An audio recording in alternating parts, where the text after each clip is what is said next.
Good morning, everybody out there. Happy Sunday. How we doing? It's the end of the week. And for us over here in America, it's early in the morning on a Sunday, and you have dedicated yourself to waking up and watching me on your phone or your computer, maybe while you have your coffee, your eggs, perhaps a couple slices of bacon. Oh, it sounds delicious. Looks like we have a new one in here today. Nanu, hello. Actually, if you're not new, sorry. But this is my first acknowledgement that you are here, so welcome. Thank you for sharing your time with us. Tio, Tio and the llama. What's up, guys? How y'all doing? Well, as you saw, today's focus is going to be on Booster Pass stuff. We had our 3-day trial for free of the Booster Pass where everybody got their extra energy, their extra gems, their extra experience, all that kind of stuff. And now it's over. And now it comes to you to actually purchase a Booster Pass. My question is, did you? Did you purchase the Booster Pass? If yes, well, I suppose I don't need to know why. I know why you purchased the Booster Pass. If the answer is no, however, I want to know why. Why did you not buy the Booster Pass? You just don't spend that much money on mobile games? You just don't spend money on this mobile game? You didn't think it was worth it? I want to hear from you. Hopped on for Fall Guys.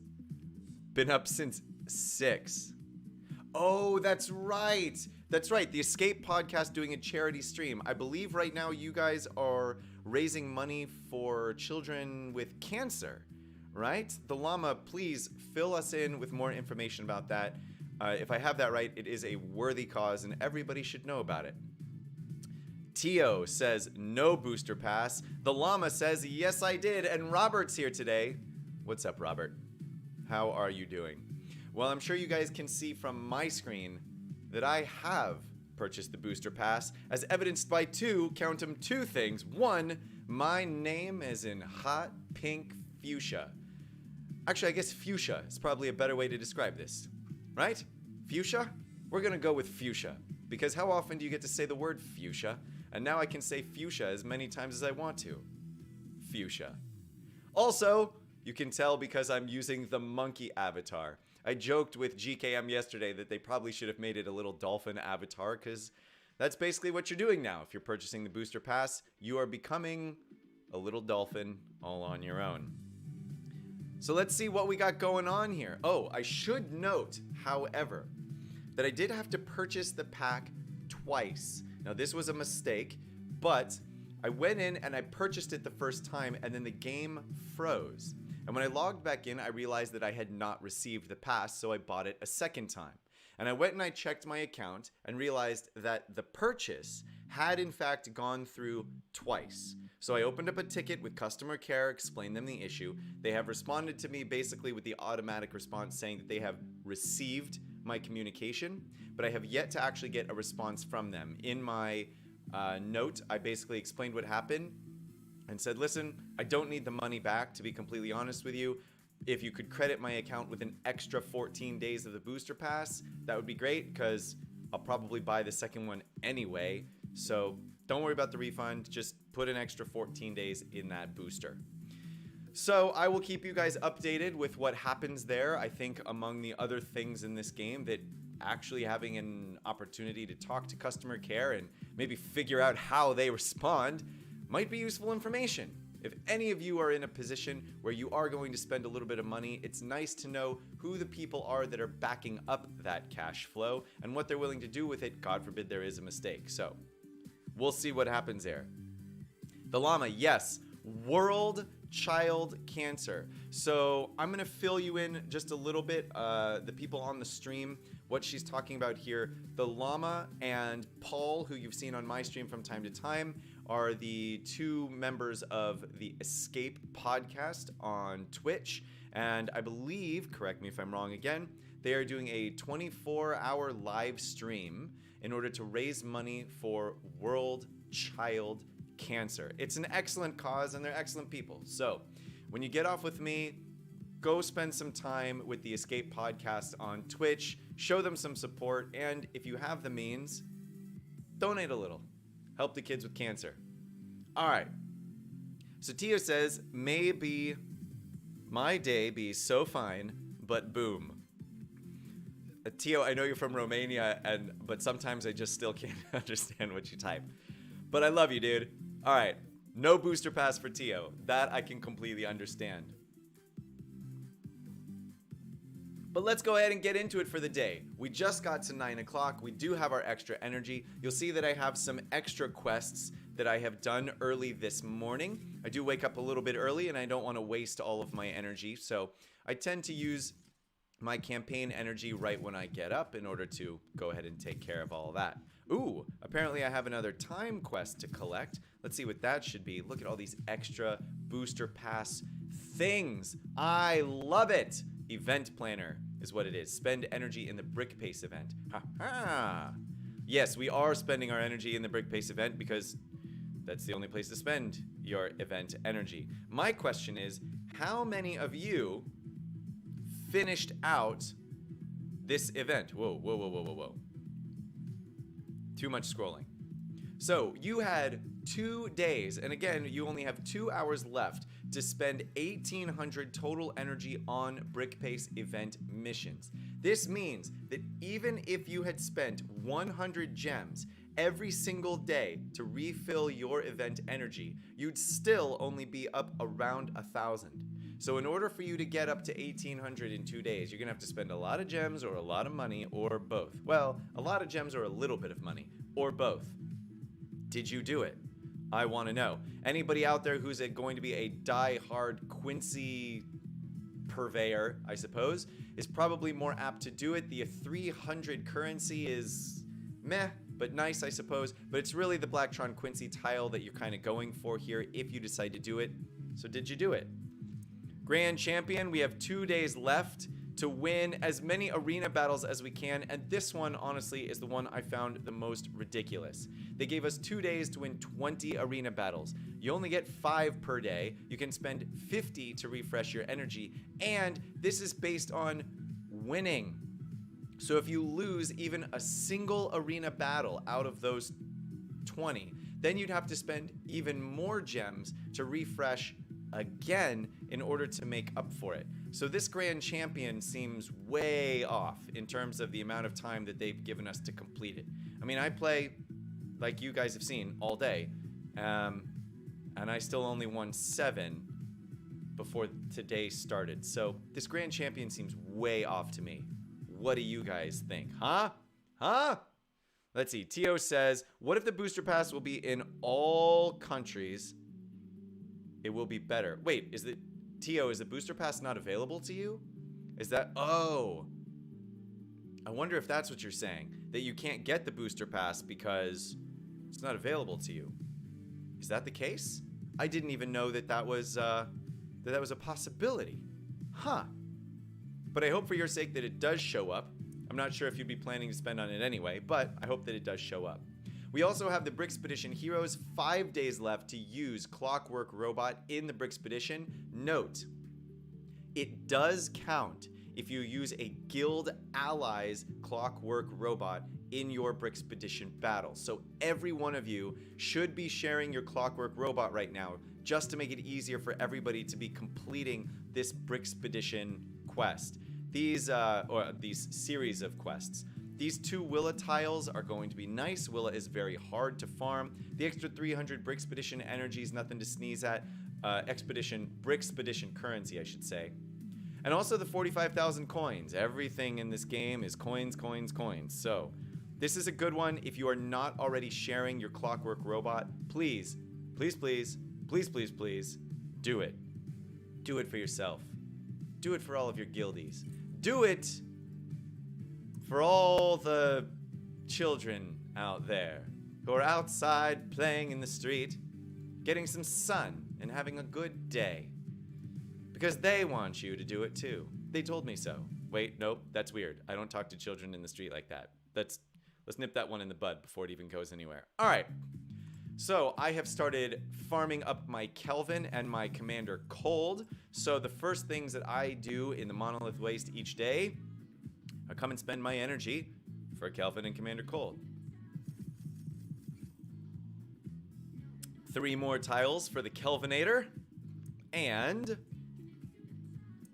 let's see what we get here. Let's see what we get here.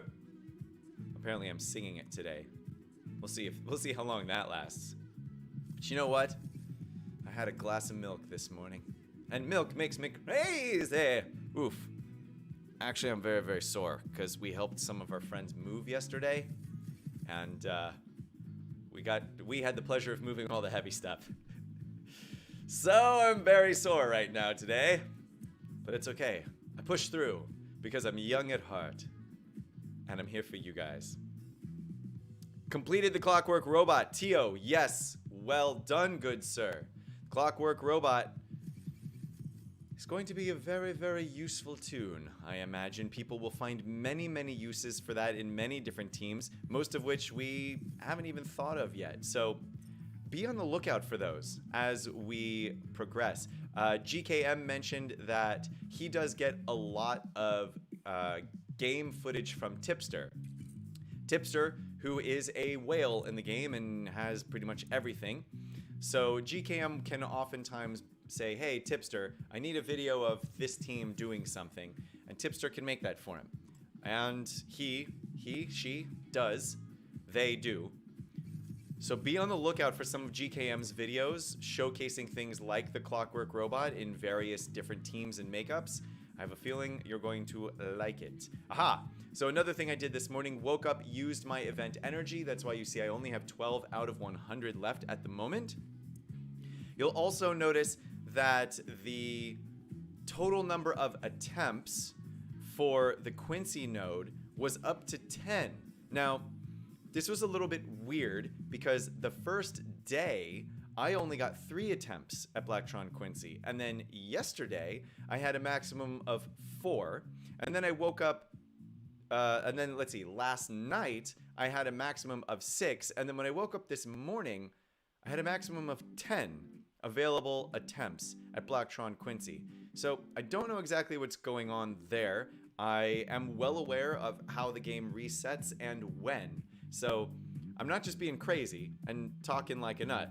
I don't know exactly what happened there, but it does seem like the maximum number of attempts at this node has actually increased over the last 3 days.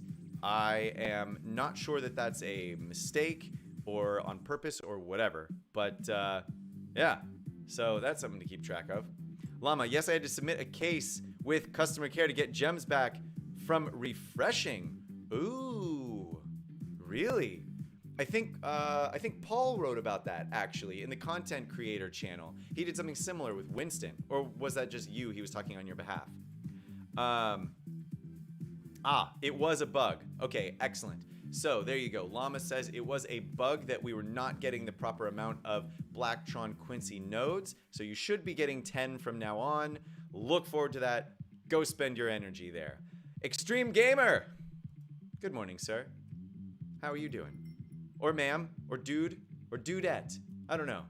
Which moniker do you want? I'll call you whatever you want. I could just call you Extreme, if that's all you want to go for. But if you want to be something more exciting than Extreme, although there's very few words out there that are more extreme than Extreme. But whatever. You let me know. You got something crazy you want me to call you? As long as it's appropriate, I'll call you whatever you want. Opening our packs today. Going through the store. Let's see what we have going on in the event store. So I am using my currency for Commander Cold. What are you using your currency on? This is what I want to know from you guys right now. Is there something in here that you're super excited about, that you've been trying to farm for a while, or that you've just started to farm? Where are you spending your currency? On any of the characters? Maybe you're getting ahead of the game and putting it into tier 4 ability and tier 4 set tools? Let me know. I'll be interested to see what you're doing. I am leveling up Commander Cold because I have a new team I want to try. I am unfortunately giving up on the city team for the moment. We talked about this a bit with GKM yesterday, but the problem with the city team is they actually have a very hard time surviving. They have relatively terrible courage generation, despite the fact that it is a major mechanic of the fire station. But more than that, they don't do enough damage. Their damage is extremely low. And so the problem when you combine all of these is that they're relatively easy to kill and their damage is low. I mean, I guess that should say it all. I probably don't have to explain any more than that. You can actually do a little better with your city team if you use the Arctic Glider. That still seems to be the best way to go. Many people are using the Arctic Glider in the Brickspedition to great effect. There are even some top 50 arena teams using the Arctic Glider. So if you do want to run your city team, currently that is the way to do it. Now, there are some people that are running extra courage generators with the fire station, and we will be getting some footage and some feedback from them as we go. People who are using Winston with the fire station or Princess Storm, who are neither of whom is a city character. Winston is a role model character, so that's nice. But Storm, who can generate her own courage to sort of get up that defense, see how that goes. There are a lot of people trying a lot of things to try and make it work. At the moment, however, it's just kind of weak. I'm sorry, guys. But I have a new one that I'm trying. I will highlight it again today. I mentioned it yesterday. And we will see how it goes once I have it leveled up well enough to actually play with it. I don't think it's high enough to do anything with yet. But bear with me while we use the brick separators. And I will showcase it for you here in a minute. Redbeard Parrot, how are you doing? Check out the brag board in ME Discord, fancy, says Redbeard's Parrot.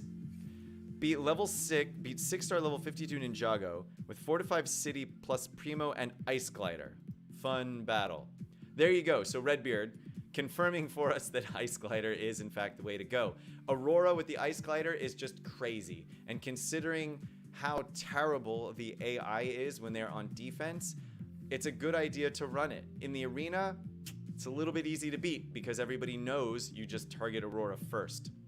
And once Aurora's out of that team, unfortunately the rest are relatively easy pickings, at least when they are on defense. It's a pretty good team offensively, I suppose, if you make it work, but you really have to make it work. You know what I mean? All right, let me go in here to the campaign and get to Commander Cold's next node. This is the first one that I did starting out this morning, 6H3. Then we also have him in 5H2, where we can use 120 of our energy to go ahead and come in here and get him down. How many tiles are they going to give me today? Give me more than 0. Just more than 0. Whew, 1. I swear Commander Cold's drop rate is lower than all of the others. The number of times I have done a full 6 uses of his node and gotten 0 tiles is crazy, crazy, crazy, crazy.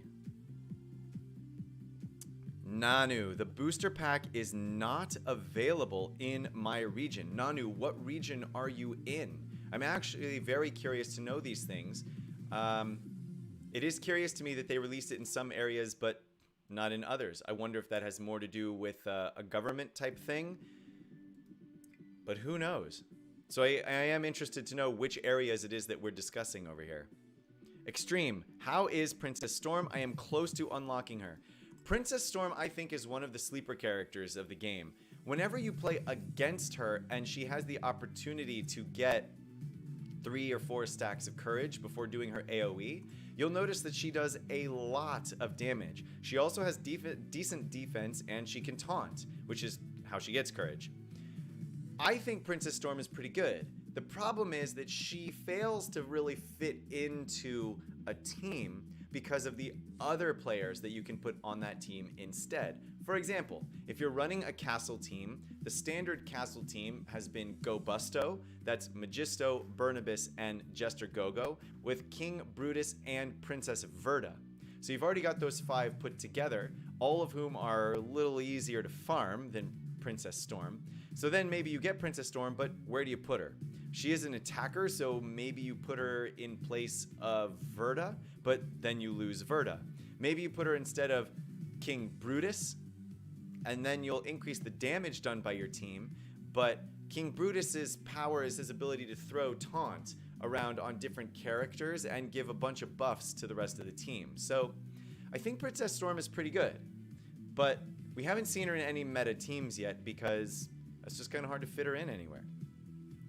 Llama says, I farm both of his nodes every day. There was a 4-day stint where I got nothing. Yes, Llama, you see? You see what I mean?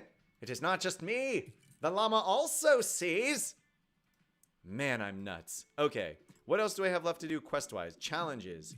Ooh, and can I complete the next highest node of challenges? This first one? Not a chance. Look at this team. There's no way. They all just one-shot everybody. So it's going to be a while before we get to tier 7 of the ability materials challenge. Just erase it from your memory because you're not going to be able to beat it anytime soon. Maybe when you get to level 60, but not before that. Tanks and healers. Ooh, have I leveled up my tanks and healers enough to do this one though? Now here's a big struggle because tanks and healers do such low damage. I have leveled up my Burnibus a bit. I don't remember when the last time was that I did this one. Now, courage. Do I use the fire station for the courage or do I use something else? I think I want to use something else. I only have one pirate. He's relatively slow, so none of the pirate ones are going to work. Let's see. The guarded inn. Will this work for anyone except Burnibus? Castle hero taunts and gains grit. Whenever a hero gains defense, they also gain attack. Maybe. Oh, this could work because I have the hiker on my team who puts defense up on people. At the end of a hero's turn, they have a chance for payback. Castle tanks get more. I might try this with the guarded inn and see if we can do it. I also might need to replace somebody with Aurora. Yeah, I think I'm going to replace my Valiant, actually, with Aurora. This gives me 3 healers and the ability to res. Let's go with this and see how it works for a second here. The last battle in free training, I think, is impossible. Extreme, this is only because you are new. Once you actually get more characters on your team, you will realize it is exactly the opposite. That the final battle in free training is actually way too easy. And as a result, it makes it kind of impossible to theorycraft against because it is not representative of the power of any of the high-level teams. But don't worry about it, it's only free training, you're not really missing out on anything. Just keep that in mind as you go forward. Now, Arctic Glider in this node and Aurora, so gotta start out by taking down Aurora. I am going to remove all of her buffs, including her defense buff, because I don't want her to be defending against anything. Now, it's also important to note here that we only have one role model on this team. It is Poppy. So Patch Up is only going to be able to refresh Poppy's own abilities, which means if we use her heal, we would then put Patch Up on her. Cool? All right. The other thing we can do is hope that she gains courage so that she offers up some heals. Now, I intentionally did not use any heals earlier than this because I knew that Sal could use his own. I am going to use a heal, however, to keep my Aurora alive. The most important thing that I can do here is take down their Aurora first. I use a little hiker heal action. I do not want to taunt while I have... Ooh, but you know what? Oh, but he's dizzy. He's dizzy, though. I just used... I think I need to taunt. I'm just not sure who to taunt with. I guess I'll taunt with Sal. I've got the Hardy on him, so that's pretty good. So for the time being, let's just continue to hammer away at Aurora. She will heal herself, I am sure. There it is. But she does have dodge down, meaning hopefully we can hit pretty well. Okay, now I'm going to start splitting the damage. The only problem here is that Burnibus has defense down, which is not great for while he is taunting, but I should have... Yeah, I should have some heals relatively ready to go pretty soon. I just have to do enough damage to Aurora before she can heal herself. It's just going to be tough to do because the damage is all so low. Oh, man. Perfect time to get this hiker heal off. But Sal still getting hammered upon. I think I'm going to actually just continue to save the heal. Now, where is their Aurora in terms of her heal? Let's take away all of these buffs from her. Yes, come on, Aurora. Let's get her down. I may have to sacrifice Sal here. I do. Oof. Oof. I need to bring him back to life. This is terrible. But he does get Hardy, which means, yes, okay. Taking her down. Now, the next thing I want to do is take out Commander Cold, actually, because the Dizzy is going to kill my team along with the Synergy, although they don't deal a lot of damage. And if I take down Zane first, I can reduce the damage being done. Yeah, so I think I'm actually going to go there instead. Sal already has Hardy. Excuse me, apparently somebody's being arrested outside. Sal already has Hardy, and they are picking on him. They're just picking on Sally Boy. Well, not anymore, sir. Counter? Counter? Where's the counter? Show me the counter. Doesn't have it. I am going to see how many stacks we can get on Poppy so that when we do use her heal, we can get it as large and in charge as we want. Now, this would obviously have been a much easier level if I had the Arctic Glider. But it looks like I might be able to do it without it. I might not need it as badly as I thought I would. Ooh. Now I could use the heal. Burnibus is probably going to die very quickly. But unfortunately, I think I might just have to let him. No! Because now we get the taunt on Sal. I believe the AoE damage is done from the team. So now we're going to focus on Commander Cold to remove this crazy synergy. Get it out of the picture. I don't want it anymore. And now come on, get the 5th courage. No! They really should make it so that Poppy generates courage on every turn rather than having a % chance to get it. It would make her so much more useful, and despite the fact that they did upgrade her recently, they still just didn't upgrade her enough. They didn't upgrade her to a level that makes her truly useful, in my opinion. They could have done a lot more. All right. Let's go ahead and toss this heal onto our Sally Boy. We're looking good right now. We're looking good. Oh, that dodge. Get out of here with that dodge. Still not a 5th courage stack. And Commander Cold puts on his buff. Look at this 3 healer team. Jeez. Oh my goodness, another dodge. Come on. There we go. All right, that dodge is done. Now, can I get the 5th stack of courage? No, again, no 5th stack of courage. My Lord Almighty.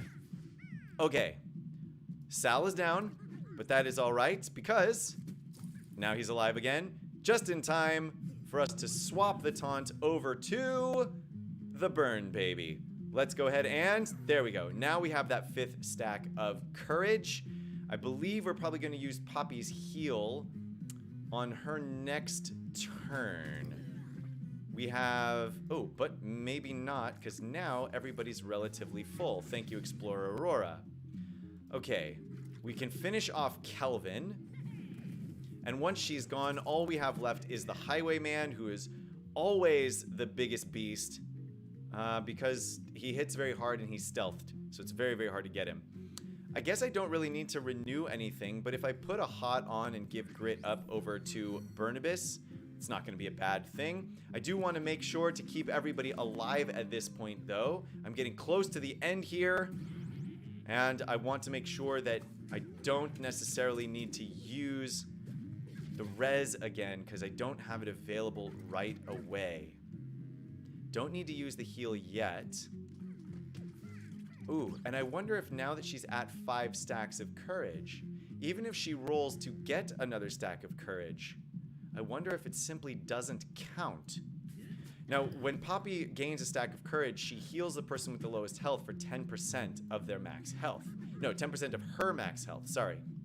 So it's actually not a bad idea to leave her sitting at 5 stacks of courage because it makes her 10% heal that much bigger. The problem is, if she already has 5 stacks of courage, can she gain another one as far as healing the lowest health person on the team? Or does she just not get that bonus anymore? I'm continuing to do her basic attack to see if it ever happens, but it looks like it doesn't. It looks like it does not.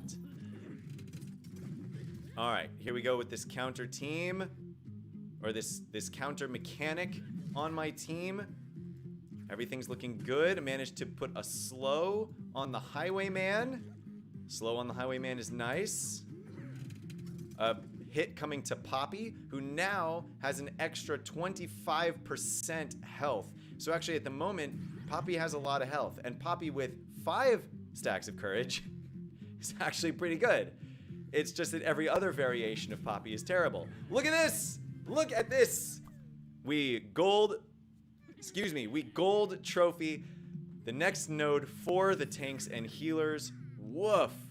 It took a while, but we were never actually in danger of losing. Not really.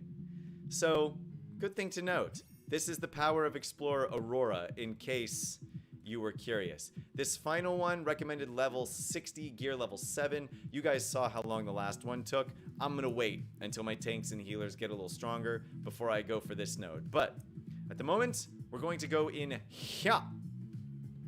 We're going to just re-loot this same one and move along. Okay, quests for today. We have now done that second mission. We have now completed another achievement for 2 more Magisto tiles. Look at this. I am halfway to 6-star Magisto. I am working toward that. I believe I need to do some arena battles and then go over this team that I'm workshopping for you guys. And from there, we will go into the Brickspedition. Well, I mean, this top team actually looks like a decently easy team, if I'm being completely honest with you. I have started using Primo on my team.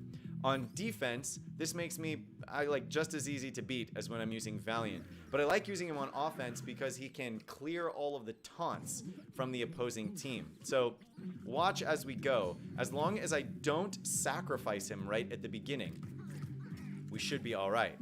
Now, I'm going to go ahead and use his attack up ability, which means that Redbeard is about to get just smashed on the enemy team. There you go. I am also going to, now I think I'm going to actually wait and just remove the grit because I want the people on their team to taunt in actuality.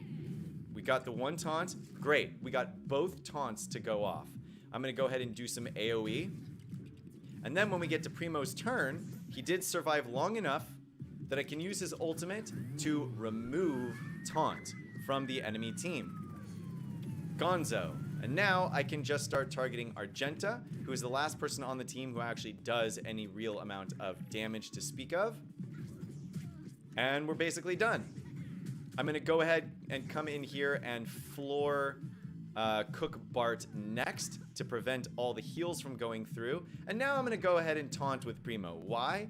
Because I don't need him to survive, but I do need all of my pirates to survive. Well, I don't need them all to survive. It's just easier to win when they have all survived.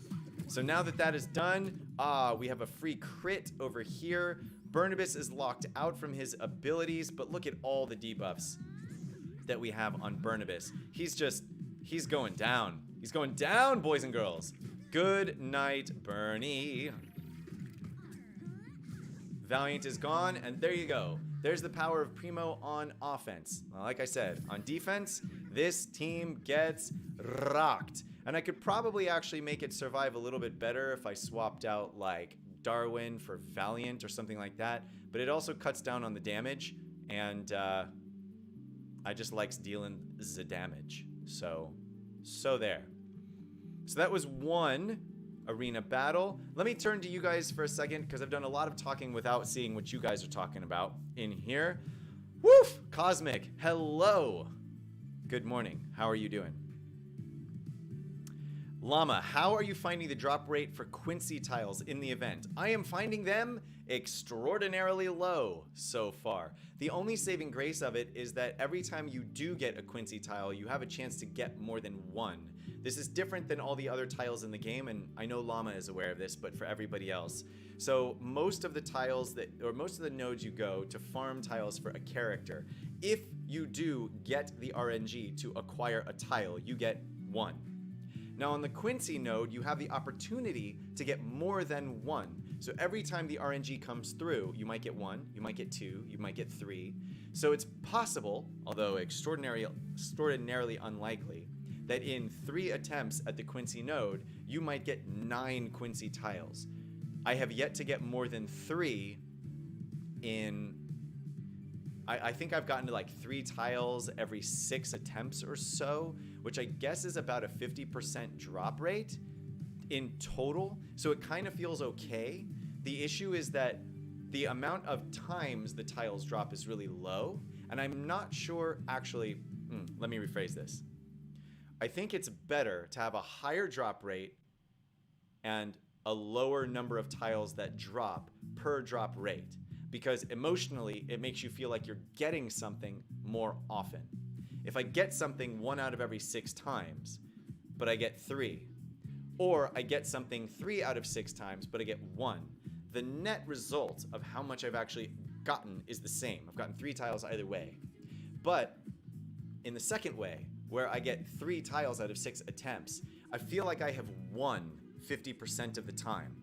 Whereas the other way, I only feel like I've won 1 out of every 6 times. Does that make sense? So I think emotionally it's actually better to lower the number of tiles you get, but increase the rate at which you get them. It just makes me feel better that way.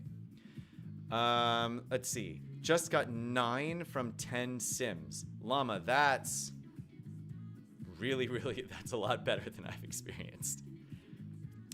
Gems training tank healer challenge. Yes, Cosmic, I was doing the tank healer challenge. I finally managed to finish it by putting Aurora on the team and replacing Valiant, as you saw.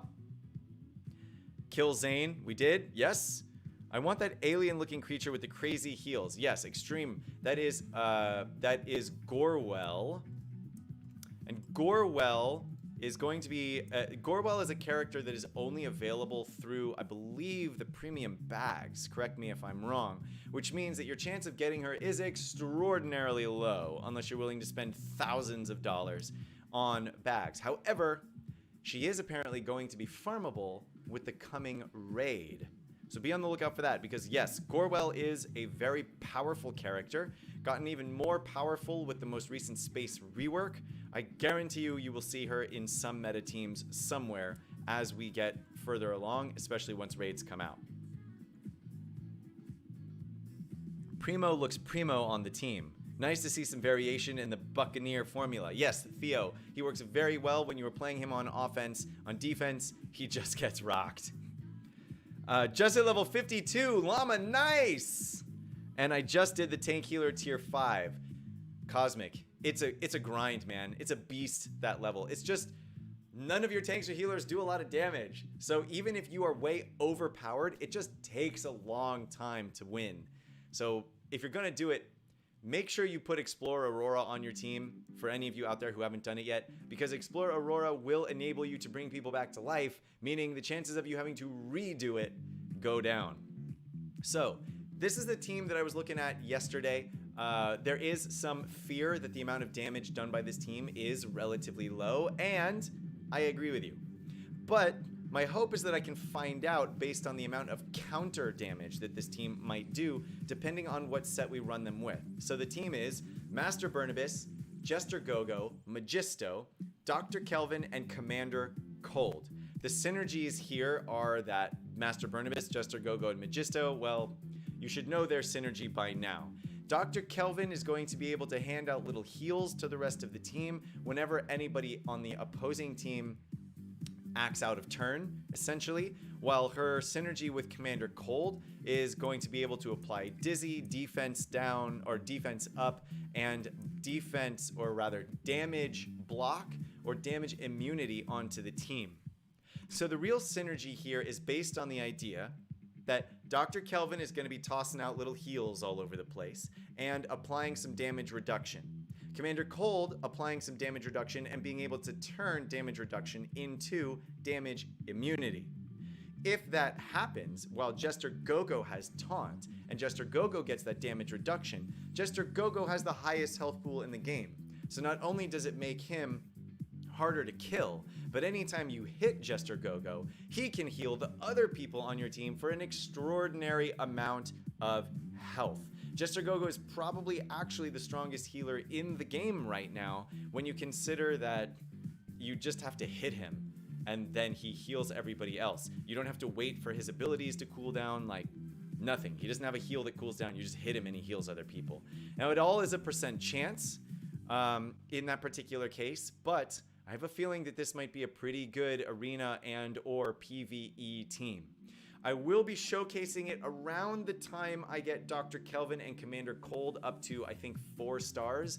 Obviously, I have enough to upgrade Kelvin that high. Commander Cold, though, I need, what is it?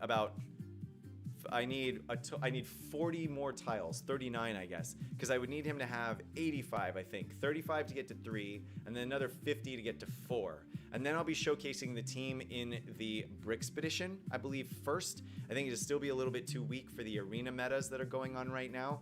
We just want to see how it works. I will start by running the team with the Guarded Inn.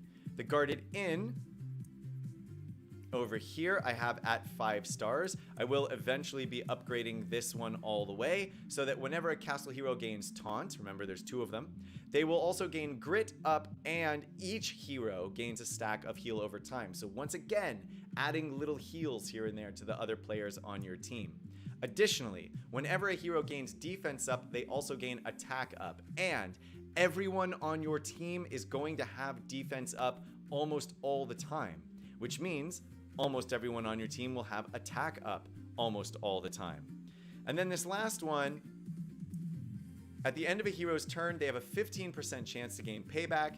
Castle tanks have a 40% chance to gain payback. So this is again one of the things that we're counting on from the Guarded Inn to see if it works. Now the other alternative, and this is something that GKM was mentioning yesterday, is running the Ice Station Odyssey with a full chill team. If we come in here, the Ice Station Odyssey will increase space characters' speed by 20%. Chill heroes get their skill increased by 20%, and everyone else gains defense. Additionally, whenever a hero inflicts stun or dizzy, which for a chill team is basically all the characters have the ability to do this, there's a 65% chance to inflict 1 stack of damage over time. So there could be lots of dots coming out on the opposing team. Whenever an Ice Planet hero uses a special ability, each hero has a 30% chance to gain accuracy up, which is nice considering how much dodge is the worst mechanic ever. And each foe has a 40% chance to lose stealth. This is incredibly powerful, I think, especially because it happens passively on every single one of your Ice Planet heroes' special abilities, which at this point is going to be both Kelvin and Commander Cold, both of whom have special abilities you're going to be using pretty much whenever they're available. So this 40% chance is pretty huge, especially against the Highwayman or that Ninjago team. And last but not least, whenever a chill hero attacks a foe with Dizzy, remember, there's going to be Dizzy everywhere, there's a 40% chance to convert all of their stat and heal based buffs to their debuff equivalent, and the target's pep is reduced by 15%. So that begs the question, what makes up a chill team? The only reason why I am not doing this first is because I do not have the Yeti. And the Yeti is not currently on the calendar for coming back. He did have, I think, a second Brick Pace event, but at the time I didn't know I was going to need him, so I didn't get him. We don't know when his Brick Pace event is going to come through, but if we see this in the meta, it is a team I'm kind of excited to try. But in the meantime, the rest of our chill team is going to be Dr. Kelvin, Commander Cold, and Zane. Zane, who is a chill character, also a ninja and techie. He does a fair amount of damage. He is a good addition to any team for various reasons. And he can apply Dizzy to everyone, which is a major, major point of the chill team. So even if I were to run Zane and Dr. Kelvin and Commander Cold without the Yeti, this has the potential to be particularly powerful. I then just have to figure out who the other two characters should be. That's something that I'm willing to do a little bit of theory crafting on. If you have an idea, let me know right now, and I'll put it on the list of things to try. Now, what are you guys chit-chatting about while I've been over here? Extreme, I am not spending thousands of dollars. Yes, please don't. I was being quite glib about that. Looking for advice. Just took Kartovsky to 5 stars. First off, Llama, the fact that you even have Kartovsky at 5 stars is amazeballs. Should I switch to finish Cold because the drop rate is trash, or finish out Kartovsky to 7? I honestly, okay. Kartovsky is a really, really great tune. Let's go ahead while we're talking about it. Let's go ahead and pull up Kartovsky so that we can actually look at him. Now, I think here's the thing. Commander Cold, you're probably never going to run without Kelvin. So what you need to really consider is whether or not you have that synergy space available on your team. Remember, it's only 5 characters that can go on a team at once. So if you're looking to use Commander Cold, you will almost undoubtedly also be using Kelvin, which only leaves you 3 spots left. If you've got a team that you want to work on in those 3 spots and it does not include Kartovsky, then yeah, I would say stop farming Kartovsky now. However, if you're not planning on using Dr. Kelvin, then you shouldn't be planning to use Commander Cold either. And Kartovsky is a very, very powerful guy. So let's take a look at him here. Especially with what we presume to be emerging space techie meta. So Kartovsky deals damage with a 65% chance to copy buffs from the target foe to himself. If a foe has stealth, Kartovsky clears the buff from the target, and the chances to copy is increased to 90%. So he copies a buff unless a foe has stealth, in which case he steals it from you instead. Obviously, pretty solid. Then his EMP bomb has a chance to inflict heal block, plus a bonus chance if the foe has stealth, with an 80% chance to clear stealth from each foe. So let's think about this for a second, right? Because the ninjas are going to be your biggest stealth problem. The other big stealthers to note are Highwayman and maybe Slimer. Not very many people have Slimer, so let's kind of ignore Slimer for the time being. But being able to remove stealth from Highwayman is massive because Highwayman is super squishy. Being able to remove stealth from Kai is massive because Kai is super squishy. These two characters are protected behind their stealth. So what I'd say is if you are seeing that a lot of people in your arena shard or the team you have the biggest problem with is, say, the ninjas, the leveling up Kartovsky is going to be absolutely critical because he can basically just single-handedly negate that entire mechanic. What else does he do here? Scan for weaknesses, deal damage to a foe, inflict vulnerable, great for taking down tanks. If they have 50% or less health or a lot of debuffs, then they're also disarmed. And then it has a bonus chance for each techie hero you're running. Ignore the techie synergy for now. Obviously, if you have a great techie team and you throw him on there, then he gets more % chance based on having that. But for the time being, let's just assume that it does happen.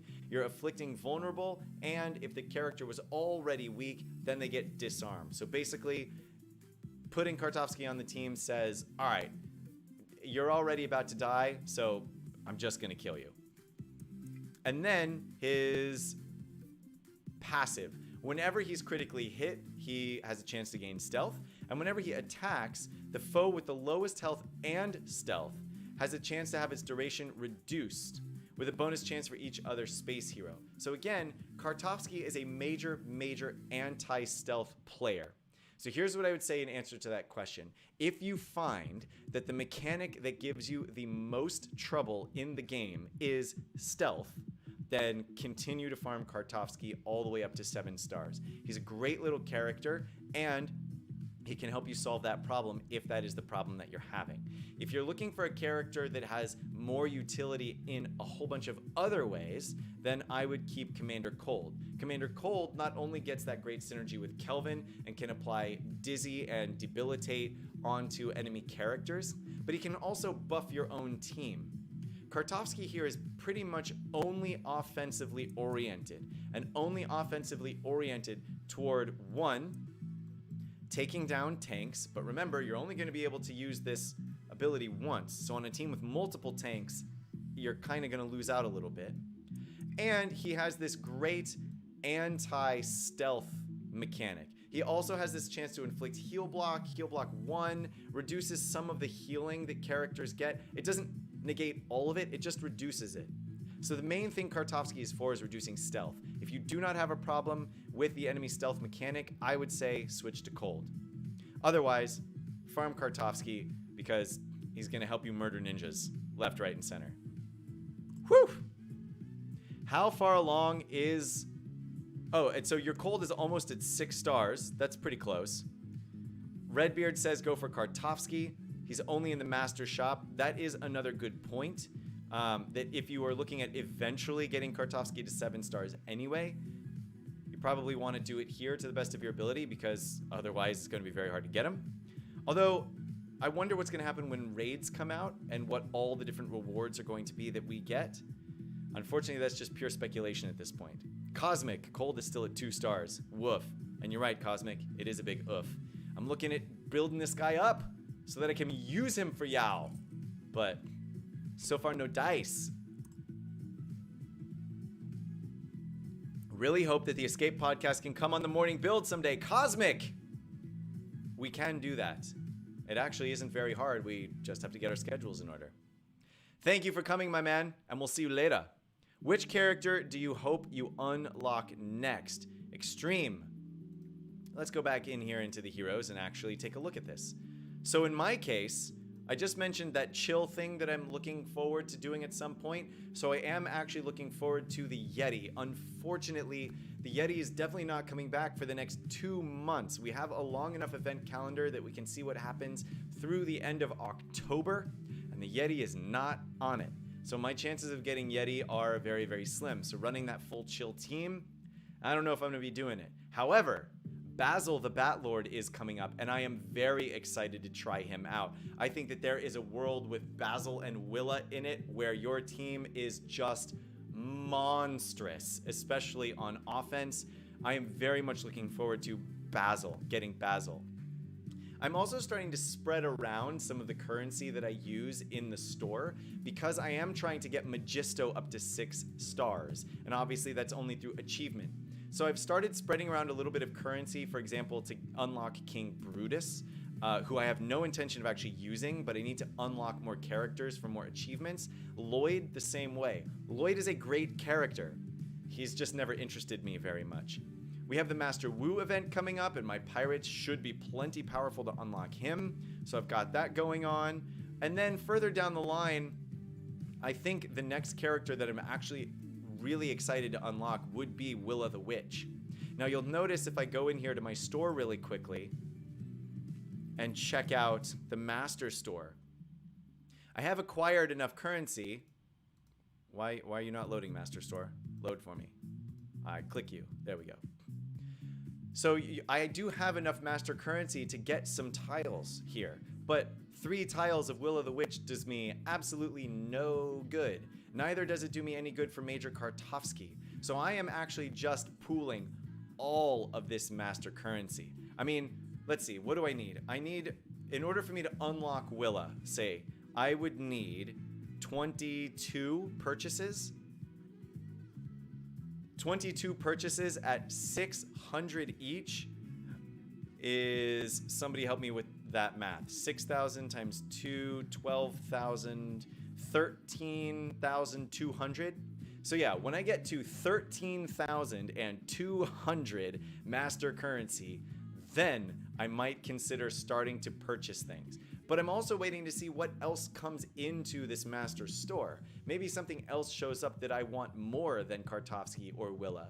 And if I start spending my currency now in order to unlock nothing, because it takes so long, then I'm just going to be upset when something else gets put in the master store that I want more. See what I'm doing? Additionally, I'm doing a fair amount of trying to just upgrade characters that are relatively close, all the way up to 7, so that I can increase my master currency generation. So there's a whole combination of things that I'm trying to do right now. As a dolphin in the game, it is a little bit easier for me to do that than it is for the free-to-players. Obviously, I get more gems, I get more money, and these are the main sources of being able to level people up. So, whew. So much to focus on there. My goodness. Kartovsky is also in some bags. Yes, Vahid. Did I pronounce that right? V-A-H-I-D. I am assuming that your name is pronounced Vahid. I don't know if it's with the soft H, Vahid, or if it's with a little Vahid, something like that. Anyway, I hope you understand. I don't mean any offense if I mispronounce your name, but Vahid points out that Kartovsky is also available in some bags. Yes, the premium bags do have opportunities to get, let's go and find it, Gorwell here at the bottom of the bag and Kartovsky right above her. Currently, these are the only bags that actually have tiles for these characters, but if you look at the chances of getting them, it's 10 out of 200, and then it also is with all the rest of these. So for example, if you want Kartovsky from a bag, look at the drop chance. You have the highest chance of getting 12 of them, and it's still less than 1%. So if you bought 100 premium bags, 100 premium bags, you would still have less than a 100% chance to pull Kartovsky tiles. And even when you did, you'd still only get 12 of them. Don't buy premium bags, guys. Just don't do it. Unless, actually, this is where you might want to purchase a premium bag. 400 gems for a premium bag actually is a decent conversion into master currency. And this is why it would be useful to buy premium bags if and only if you actually had all of these characters 7-starred anyway. Because then purchases of premium bags are actually just fueling your master currency. So for example, all of these characters on the top row, all of these characters on the second row, let's see, this third row, yes. This fourth row, yes. This fifth row, up until Kartovsky, and this bottom row, except for Gorwell. Yeah, every single character here, with the exception of Kartovsky and Gorwell, is free to play farmable in the game. Some of them take longer than others, obviously, but they are all free to play farmable.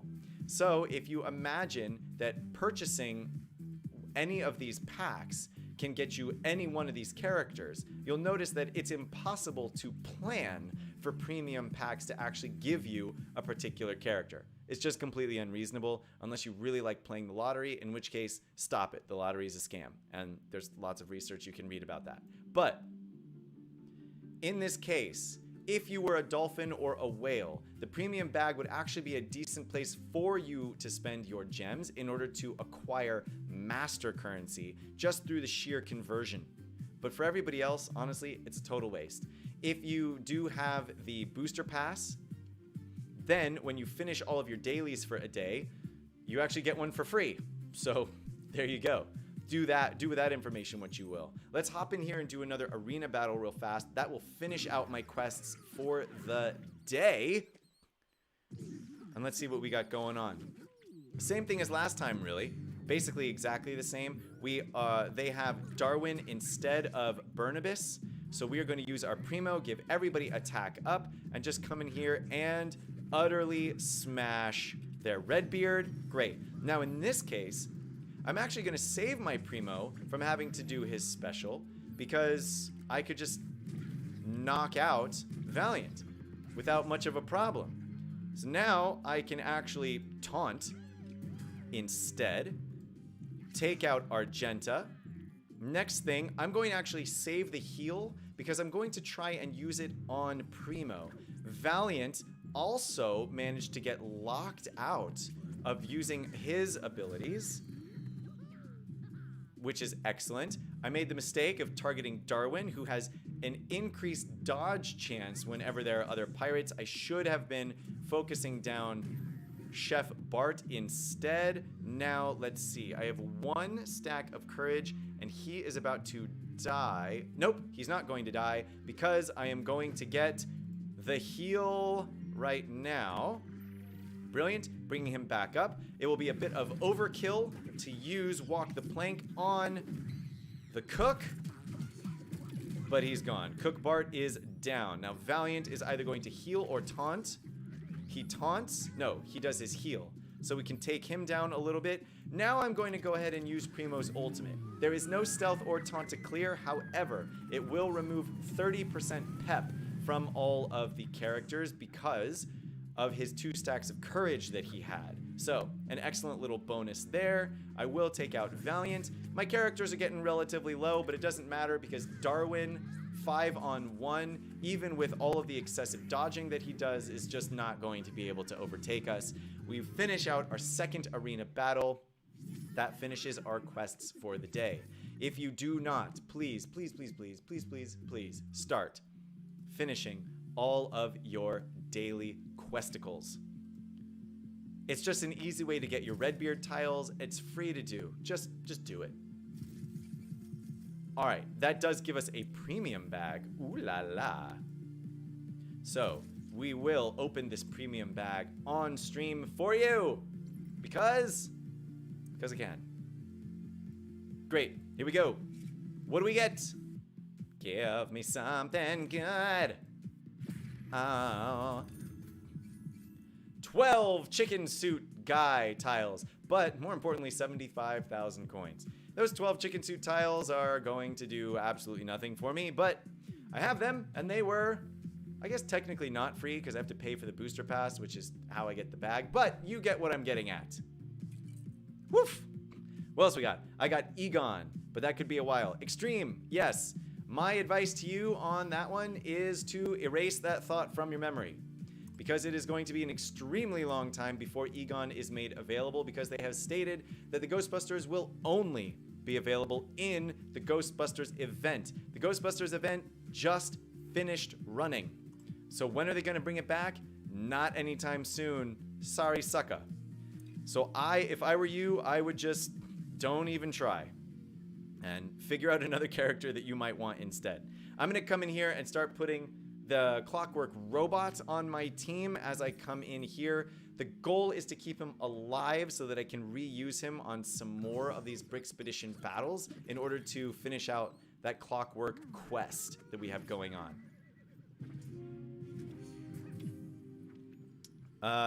I am going to, a lot of times I will auto battle these early ones because of the fact that they're relatively easy.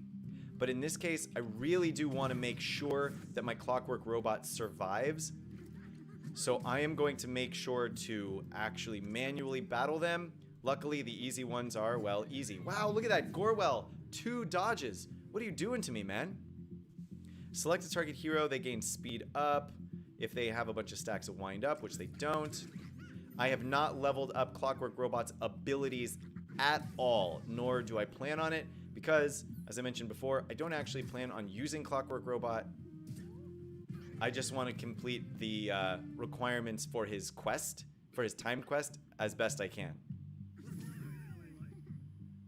Vahid, correct pronunciation first. Thanks, bro. I'm unboxed Aura Vanguard. Not sure what that means to you.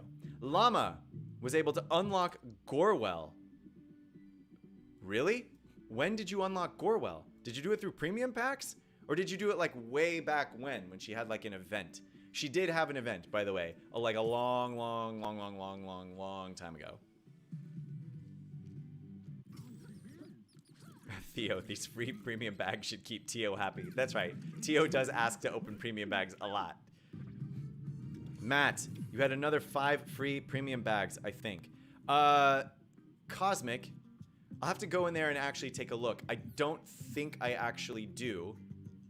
But obviously, if I do, I should make note of that. I don't know why I'm doing the Clockwork Robots special. I know it's not going to do any damage. I haven't leveled him up at all. I don't even know why I'm giving it any shot. But I do want to take out the cactus. I do want to take out anybody who's going to deal AoE damage to me, really, because I just want to make sure that the Clockwork Robot stays alive. Alive! As they say in the Weird Science song. Weird Science. Da-da. Woo! Alright, take down this guy, and then as per Cosmic's comment, I am going to run in and see if I have 5 more free premium bags. I don't think I do. It'd be a hard one for me to miss. But I will go check. Gameloft gave me 100 premium bags. Wait. What? Tio, what? Gameloft gave you 100 premium bags? What are you talking about? How did you get 100 premium bags? Unless you purchased them. Okay. So, Cosmic. Oh, no. It's not free, right? So, it's showing you if you spend 400, you get 1. If you spend 1,600, you get 5 of them. Basically, you pay for 4 and get the 5th one free. That's what this is showing you over here. And then down here, 10 bags, obviously the same thing. You pay for 8 of them, and you get 2 of them for free, essentially. So, the premium multi-bag minus 20%, and the premium bag multi-bag. Wait, premium bag multi-bag. And they're both labeled the premium bag multi-bag? That seems like a mistake, doesn't it? But anyway, I think that's what you were probably seeing from before. So no, I would still have to spend the gems, and I'm definitely not going to do it. Jennifer, when is the Officer Primo coming back? The answer to that question is actually we don't know. They just finished the Officer Primo event, and we do know that for the next 2 months, Officer Primo is not on the schedule. Now, if you were to ask me to guess, I would say that they have announced that they are going to be doing a city rework next year. Now, next year, at this point, is only 3 months away. So they could be doing it at the beginning of next year or the middle of next year, but I have a feeling that they will probably make the two coincide. Primo is obviously the master event tile character for the city team. I sincerely doubt that you will see the Primo event returning before the end of 2020. We do know that the next big release they're going to have is raids. We're focusing very, very heavily on that. And we do have a calendar through the end of October. Primo is absent from that calendar.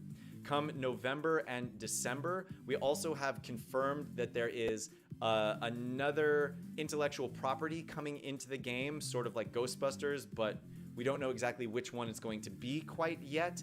They have also hinted that Aquanauts are going to be coming into the game. So my guess is that those are going to be the major 2 focuses for the end of the year. Now, they could run the Primo Master event. It doesn't have anything to do with any of those. But if they do have a plan to redo the city team in, let's say, January or February, my guess is that they would hold off on Primo's Master event until sometime around then in order to give people more reason to get excited about it in the first place. Additionally, but what you should take from that is that if you do want Officer Primo, you have plenty of time to farm up your castle team. You're free to play a castle team. You can get Officer Primo with a free to play castle team. I did it. I made a video on it. You can watch it in case you're interested, but that is the sort of silver lining on the fact that Primo is not coming back anytime soon, is that you have plenty of time to prepare for him. The other silver lining is that right now, while Officer Primo is useful, he's definitely not a game changer. He's definitely not meta breaking. So the fact that you are missing Officer Primo is perfectly fine right now. I got like 45 tiles from the free booster pass trial. Then from other packs I've opened before. Llama, you're talking about Gorwell? You got 45 tiles from the... Man, lucky you, dude. Dudette? No. Jester Go-Go. Hey, bro. How you doing? Okay, this team asking for castle and collectible teams, which means that the robot still works. So we're gonna come in here. Oof. Why am I selecting you? I don't want to select you. I want to select Magistal. Oh, and we're clearly not going to be using...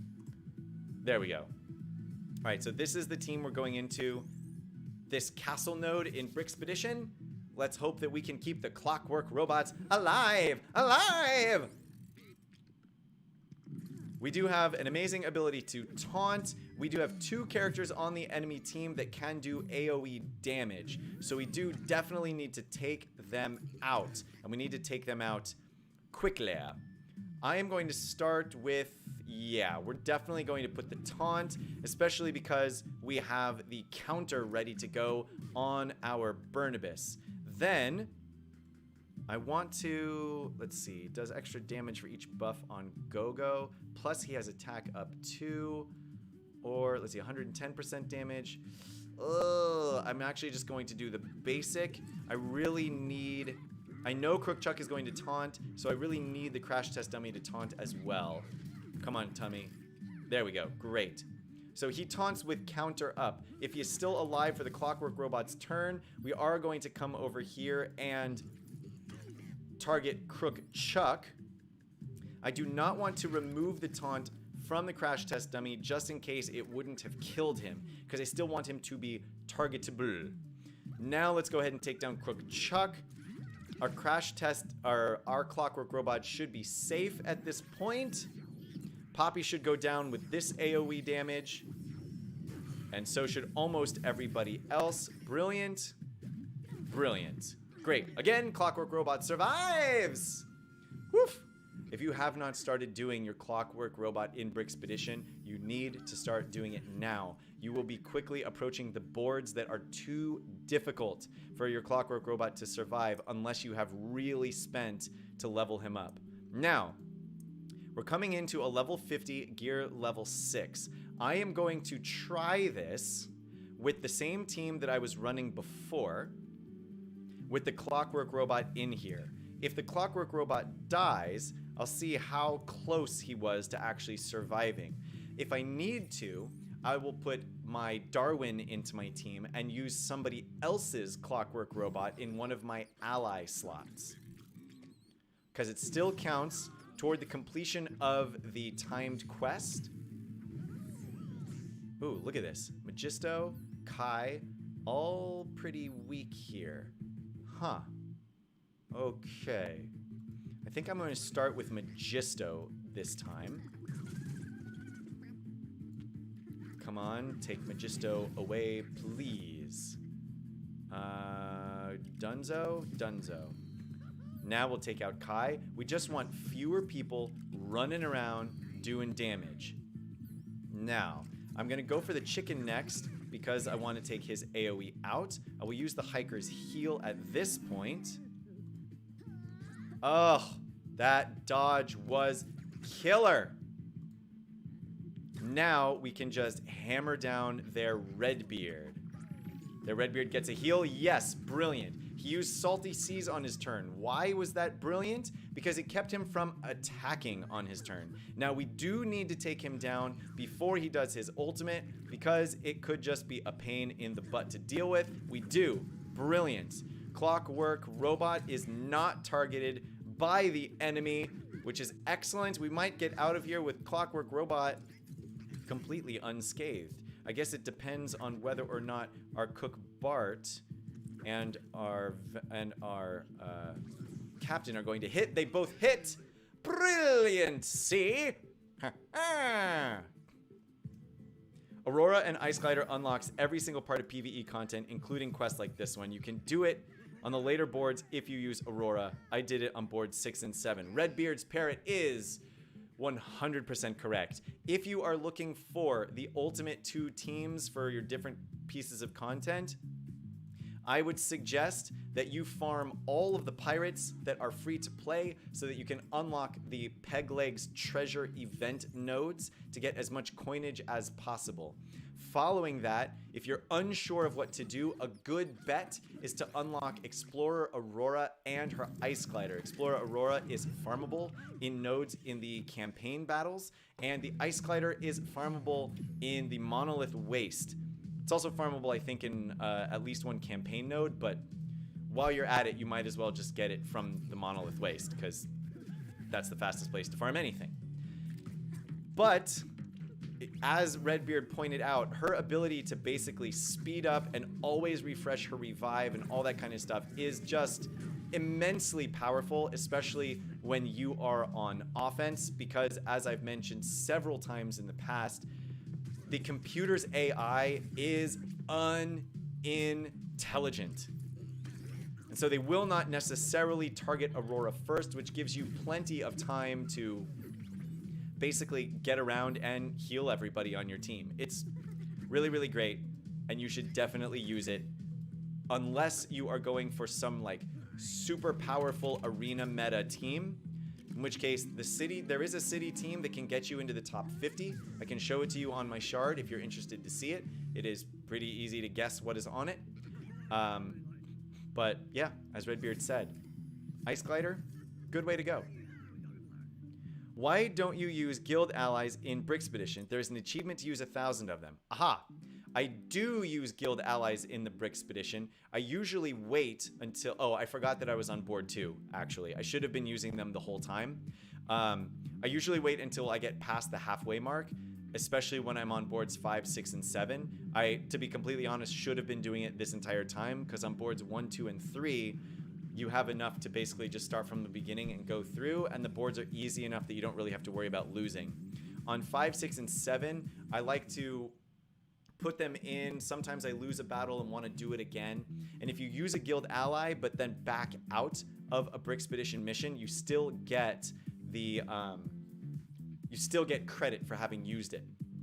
So you can kind of do it either way. Now let's see, I have 7-starred all of these characters, but I do want the ice station tiles. Let's see where the path of least resistance lies here as we go toward the end. 46, 47. Okay, coming from the end. Now we know the end is going to be ninjas. Boo. Here we have what? Okay, this team is that's an arena team. Here we have another arena team. Oh wait, what have they swapped out here? So here they've got an extra tank, the Highwayman. Here they have an extra healer. All right, I think I'll actually do this one, which means I'm coming down from the bottom here. Yes. Yes.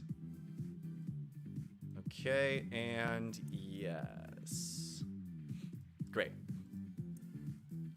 So yeah, as Theo pointed out, why don't you use guild allies in bricks? There is an achievement, and the answer is I actually should have been doing it the whole time. I just wasn't paying close enough attention, which is not a really great answer, but that is the answer. Good point, Theo. First few days, they give enough shared hero uses for nearly every battle on the map. Vahid, in case you didn't know this, I will show you a little trick for when you have too many of them, like on the first board, how they give you 15, but there's only 10 nodes to do. Theo wants to see more Iggy gameplay. Okay, I will throw Iggy in on another board here coming up, just so we can see him do some more stuff. And Jennifer, what is the difference between raids and Brickspedition? Ooh, Jennifer, there is a giant difference. So, for one thing, the raids are going to be the first real opportunity for you to share the gameplay experience with your guildmates. Now, what do we mean by that? Raids are designed so that you actually have to have multiple people, actual people, fight together to complete. So in this particular case, the raid is going to have multiple nodes, similar to the Brickspedition, though not quite as many. And you will have to get together with your guild to complete them. It is possible that you might be able to complete a node by yourself, but it's also possible that you might get stuck. But the damage that you deal on a node might stick.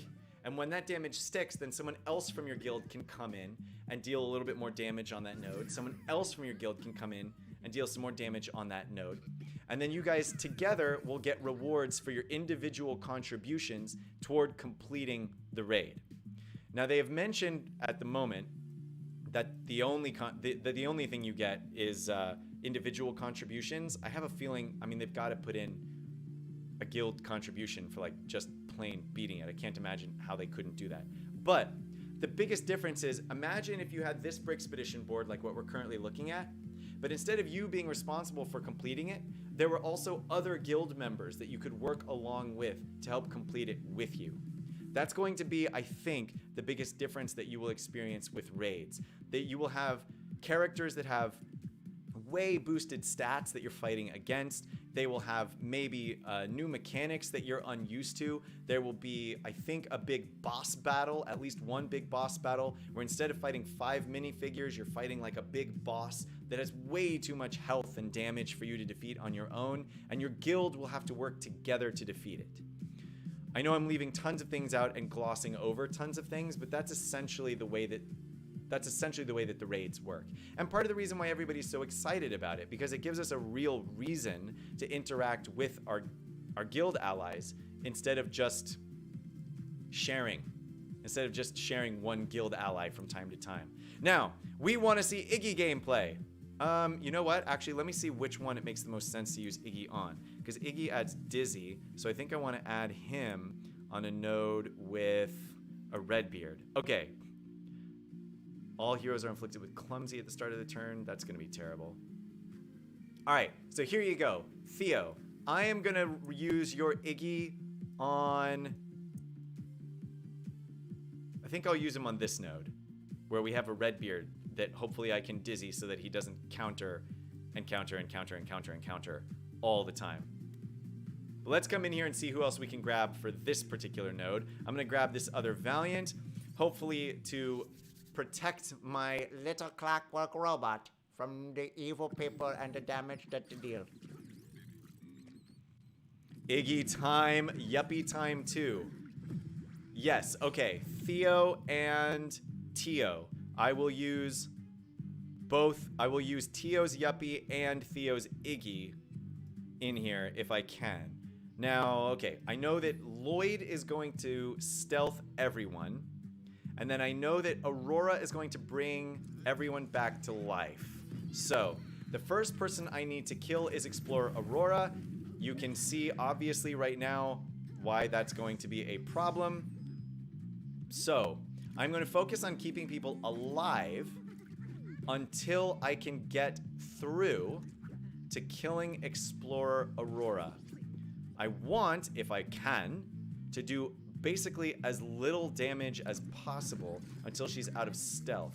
But I don't know if I'm going to be able to do that. So the fact that she healed Lloyd there was actually a good thing.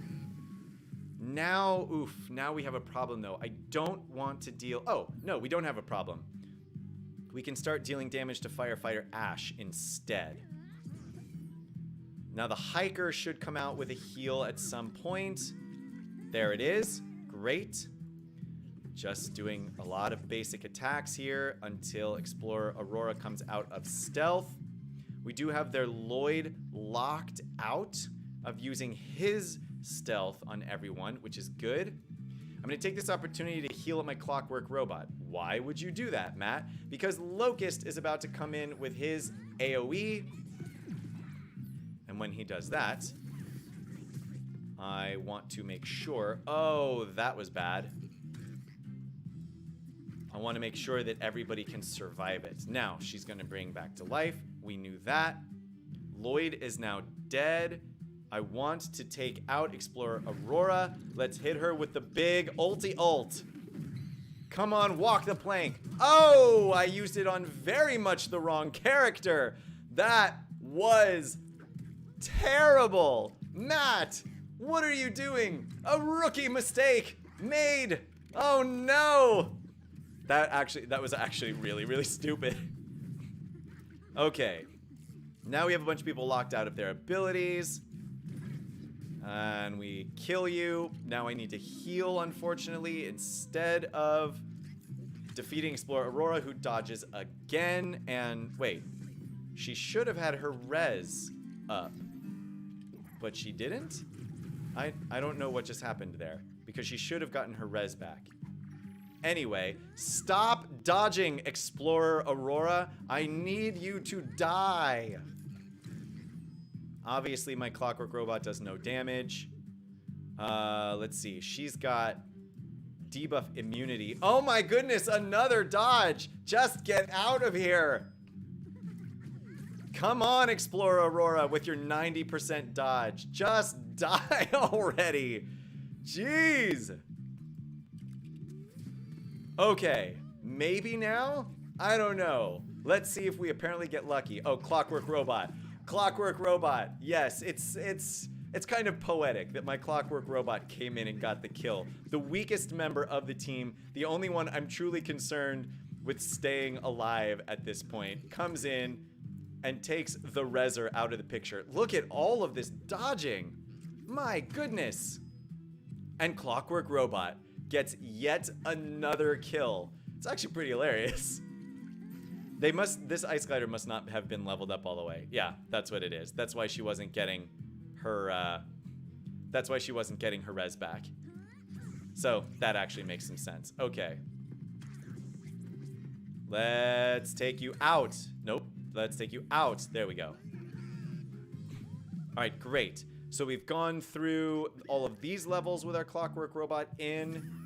What's next? Maybe I should use the Yuppie on this next level. What is this that you're saying? Forged in the fires of Mount Doom, Iggy has just reached 4 stars. Wait, Theo, I thought your Iggy had reached 4 stars before. Was I using him at 3 stars? Interesting. Jester Gogo, hey Llama, raids will come out next month. What do you think, Matt? Jester, I actually asked this question in the Content Creator Program Discord channel. Waff said, and I quote, I cannot give you the answer to that question. Sorry.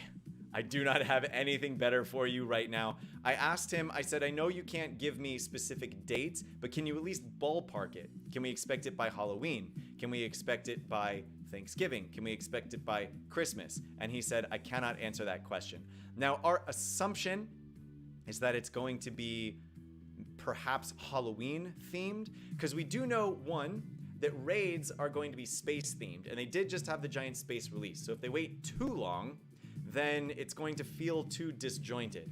We also know that they have a new master character that is being released for Halloween, and we know now that it's going to be the Castle Ghost character, which is super cool.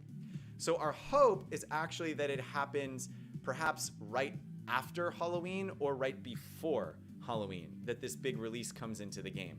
Now, it is already the end of September. That gives literally 1 month for them to release it. Is it likely that raids will come out within that month? I think no. I think they do want to give people the opportunity to actually farm the space characters at least a little bit before they throw you into a raid where you need to use them, or where it's like optimal to use them, even if you don't need to. And if they were to do it, say, next week, then a bunch of people would complain like, hey, wait a minute, I didn't have the time to level up my space characters before you released raids. That said, I think once raids get introduced, they're going to be continual. So it probably won't matter if you have your space team ready right when they get released, because your space team will get ready as you play, and the raids aren't going anywhere. But my assumption is that raids come out probably for Thanksgiving. I think they have other things that they're focusing on or rather, I think raids are a major focus, but I think they're also focusing on this master event to release this new castle character in the meantime. So that's my guess. Llama, please weigh in. He did ask you as well. If you're still there, give Chester Gogo some cheddar. Frustrating, but at least there is a way around the revive spam. By the way, Abox said that the reveal of the ghost on the Quincy ad was not by accident. I think Redbeard, I think what they meant was they did very purposely put him on the ad. So putting him on the ad wasn't an accident. but I don't think they thought about the fact that they had been keeping it a secret because they didn't actually make an announcement of what it was going to be. We just noticed that it was on the pack, and then we went, wait a minute. Is this the master event? And in the content creator channel, we actually mentioned that to them, and their response was literally, oops.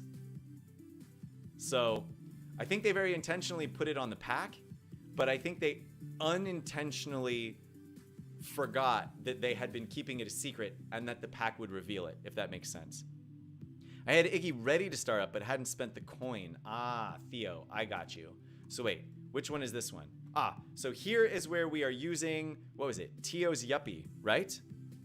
Tio, which Yuppie is yours? Let's see, do I only have one Yuppie being shared? Let me scroll over and see if I can grab the Yupster. Yup. I've got this level 51 Yuppie. Tio, let me know if that is your Yuppie. I'm scrolling through, seeing if I can find any other Yuppie in here. I'm not seeing one yet. No. Yeah, this is the only Yuppie that I have, so I'm assuming it's yours. So I'm going with it. To battle! Wait, did my finger actually get in the camera? Wow, that's pretty aggressive. Okay. Let's limit the number of times I shove my finger at the camera. And we're coming in here. Now, this team has the potential to be a big pain in the rumpus. We will see if there's any exception today. Magisto locked out of his specials. I do like this. I think that might give us time to focus down Firefighter Ash. Yuppie I use so rarely. What does Yuppie actually do? Select a hero. They're inflicted with overworked, but they get critical chance up and speed up for 3 turns. I think I'm going to use this one on Redbeard. Oh my goodness, look at that. Redbeard going off right at the start. I like it. God, Redbeard is such an incredibly powerful character. It can't really be overstated. If you don't have Redbeard, get Redbeard. There you go. There is the statement. All right, I am going to... Oh, all this attack down. I'm getting rid of all of this attack down on my team. I can also use it to heal up my Princess Argenta for the time being. Let's take down Burnebrus. Basic attacks should do it. Downzo. Now we just have to contend with Street Sweeper Sal, who I realized literally yesterday I was calling him Construction Worker Sal. He's not a construction worker, he's a street sweeper who just happens to be wearing a hard hat because you know what a dangerous life it is to be a street sweeper. He looks like a construction worker, although I suppose he's not actually wearing the construction worker hard hat. Look at all of that damage coming from the Yuppie special. Yuppie special does a lot. Especially with all of the assists that come in there, it is very easy for the Yuppie special to one-shot almost any character in the game, especially depending on who you have on your team that can be called to assist. It's a powerhouse. Tio, there's your Yuppie, my man. Dunzo. Moving right along, I think the next battle we're using Iggy, right? That's what I said? So let's throw Iggy into this one. Everybody is going to be infected with Clumsy, which is a pain in the butt. Basically, what that means is your entire first turn is a total waste, which stinks. Where is Iggy? Is this Theo? I assume, Theo, that this is your Iggy. I don't think I have any other Iggies to choose from. I'm pretty sure literally nobody else has an Iggy. Yeah, that's true. Okay, so level 51 Iggy. Not only did you upgrade Iggy to 4 stars, but you also upgraded him to level 51, spending some actual coin there, Theo. How do you get Yuppie? Extreme. You can farm the Yuppie. I will show you where right after this. All right, so basically we need to go around and just like waste everybody's first turn. I think that this is a terrible mechanic because it forces you to play without being able to do anything. What is the point of that? Just start all of the opposing team. Just start everybody on the opposing team with 100% turn meter. Let them take all their turns before you.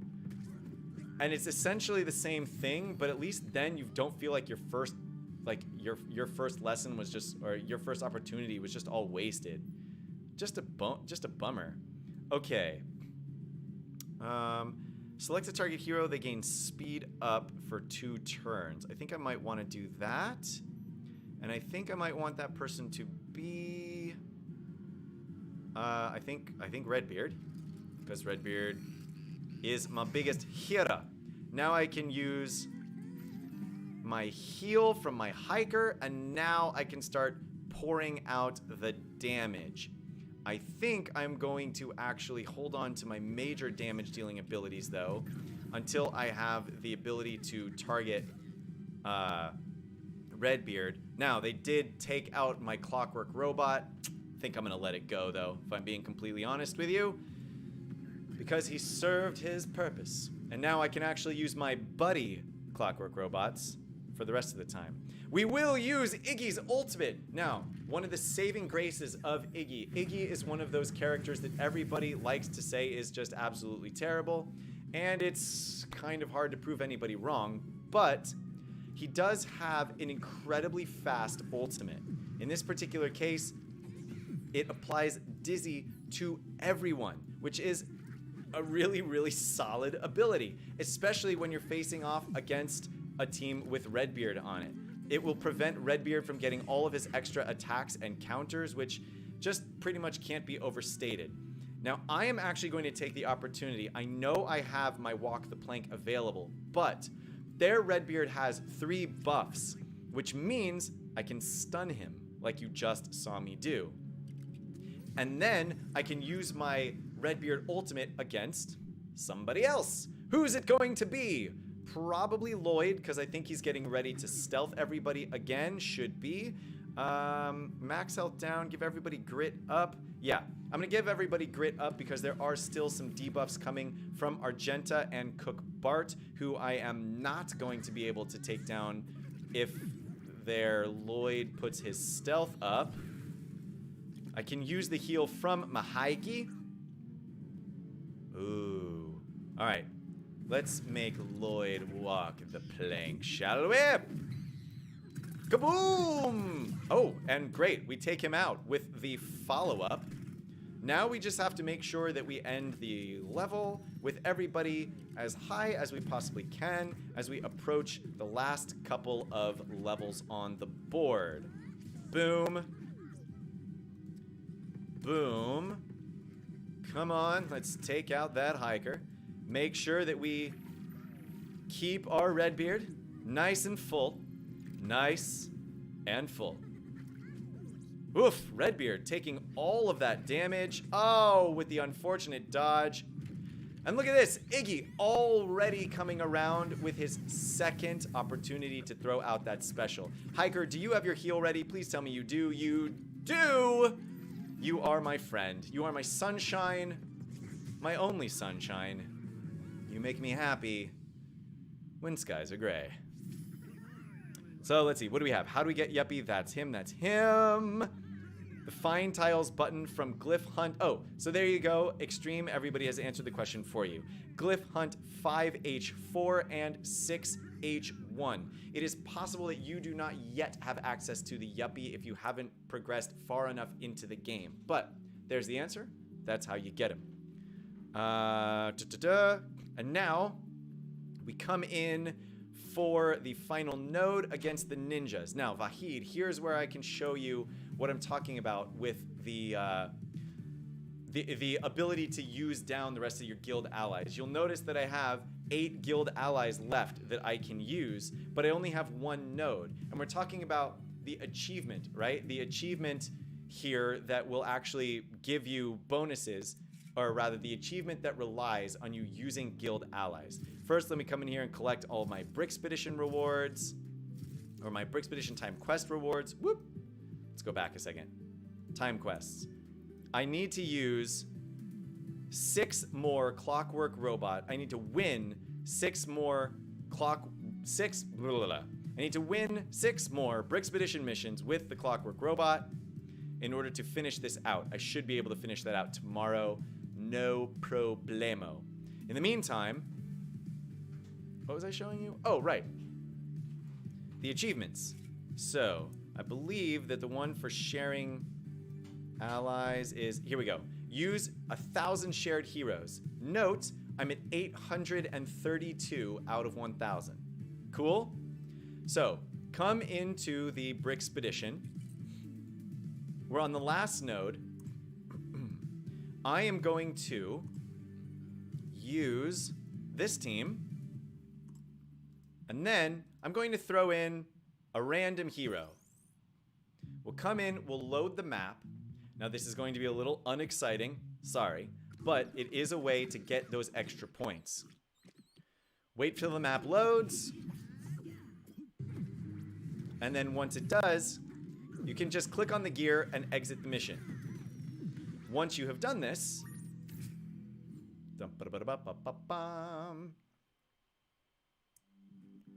if you go back, oh, actually you saw it just go across the bottom of the screen there.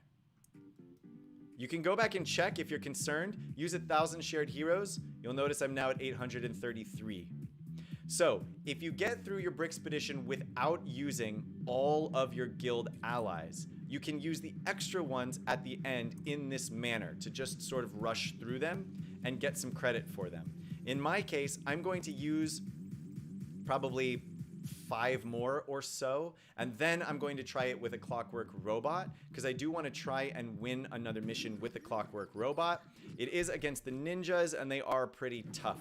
Ultimately, I might not be able to do it, and I might have to use a Scarlet instead, which is the standard for me to add on to the team you're currently looking at for, I would imagine, pretty obvious reasons. So we'll go ahead and exit out of here. That should put us at 834. Is it going to come onto the screen right here? Let's find out. There it is. 834. We'll battle again. So this is a strategy that you can use in the higher maps of Brickspedition. When you get up to board 5, 6, and 7, where you have too few guild allies at your disposal, and you really want to sort of spread them out and only use them where you need to, then there's a strategy of try to complete the node without using them and save them until the very, very end of the Brickspedition board if you can. And then, if you have extras, you can just go through them like this.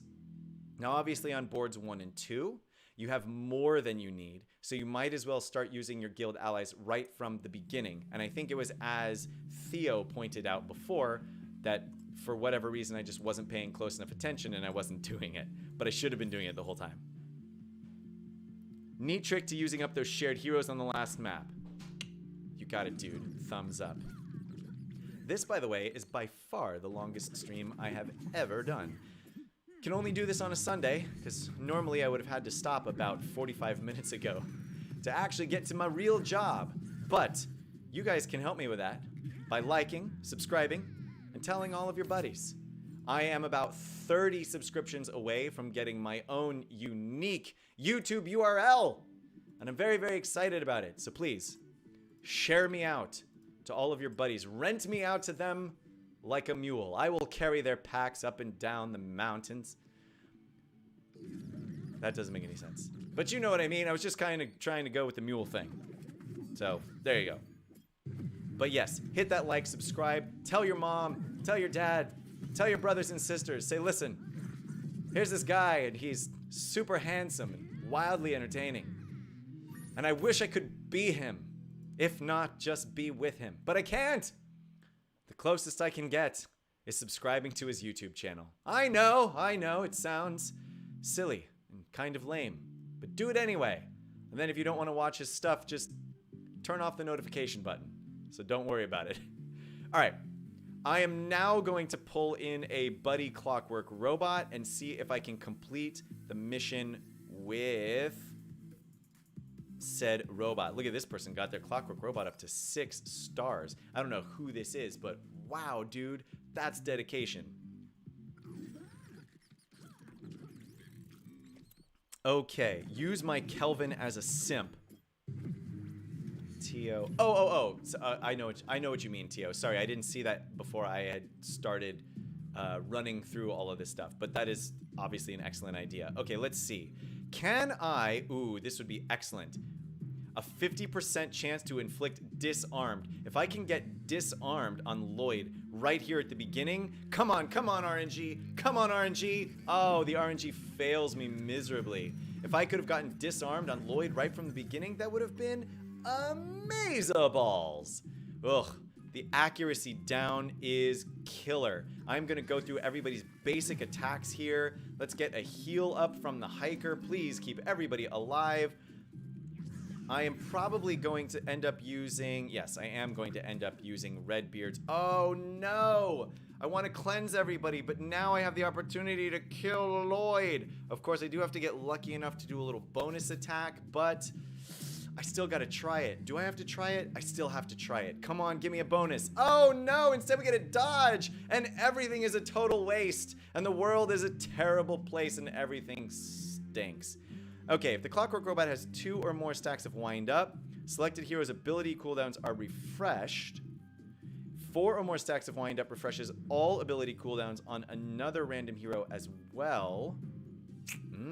So I think I'll do a basic attack then. Get me some more stacks of Wind Up on this robot. Look at how many stacks he gets of his special currency right from the beginning. I mean, it's amazing. Why doesn't Poppy do the same thing? She can't hit worth a darn. She might as well do it this way. I still don't have any abilities that I need to refresh on anyone except... Ooh, actually, the hiker has a heal that I'll probably need. I could refresh that one. That would be smart. I'm going to put this on the hiker. Also give him speed up. I should be getting tons of turns from him right now. Oh boy, oh boy, oh boy. Let's toss a heal over on the robots. I'm also now going to use Salty Seas. I do just want to take that vulnerable off. Now please, disable you. I knew that Woo's special was coming out. Woo's special is the worst. Well, it's the worst when you're against Woo, I suppose is probably a better way to say it. Oh, Lloyd is so low, but unfortunately, he survives an attack with the Hardy buff. Now I really need to get to Kai. If I can get through to Kai, the world might be a good and decent place. Let's find out. Kai is dodged! No! Yes! We get the bonus attack from Redbeard. Oh, goodness, that was... I mean, lucky. It was just, honestly, it was just lucky. There's no other way to say it. Now, we gotta get you down, sir. Oh, but he survives. 1 extra turn. Zane dealing some extra damage to us. Can we get, oof, let's see. Naya has the vulnerable up. So I think we're gonna come in here and try to take her down. Now I do need, yes, go for it. Get all of your turns in, please. That's what I need from you. I am going to heal up my Darwin. The upcoming 5 are going to be rough.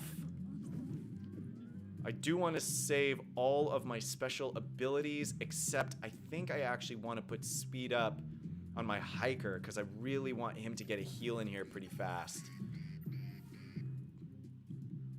And refresh some abilities. Yeah, there we go. So I get the heal off. I can get everybody nice and topped up to the best of my ability. Before the next team comes in, I should have a good number of specials at my disposal. So now we always have a decision to make. Okay, I am going to get... Oh, actually, I have very little decision to make at this point. I am only going to get 2 attacks off before Lloyd goes. 3 attacks. I'll be able to use the Clockwork Robot as well. So, the Clockwork Robot might disarm Lloyd, which would be great, but he also might not. So what I'm going to need to do is take down Lloyd first. I wish that I could target Naya, but I don't think I have the damage to take her down.